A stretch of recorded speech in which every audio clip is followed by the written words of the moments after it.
पुराने ज़माने में एक छोटे से गांव में एक रंगरेज रहता था जो कपड़ों को खूबसूरत रंगों में रंगने का माहिर था। वो हमेशा ईमानदारी से काम करता, लेकिन लोग अक्सर अपने कपड़ों में मिलावट करके लाते ताकि वो ज़्यादा भारी लगे और कम पैसे देने पड़े।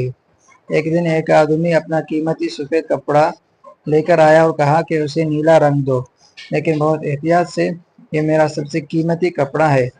रंगरेज ने काम शुरू किया, लेकिन जब उसने कपड़ा रंग में डाला तो अचानक रंग खराब हो गया और कपड़ा बिल्कुल बेकार हो गया।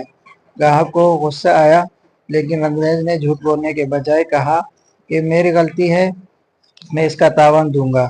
वो अपने घर गया और अपने कमाई में से वो रकम दी जो कपड़े के बराबर थी।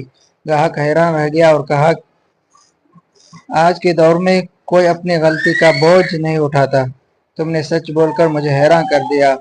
उस दिन के बाद पूरे गांव में रंगरेज की ईमानदारी मशहूर हो गई और लोग दूर दूर से अपने कपड़े रंगवाने के लिए आने लगे। सबक: झूठ वक्ती फायदा देता है, लेकिन सच्चाई और ईमानदारी इंसान को हमेशा इज्जत और कामयाबी देती है।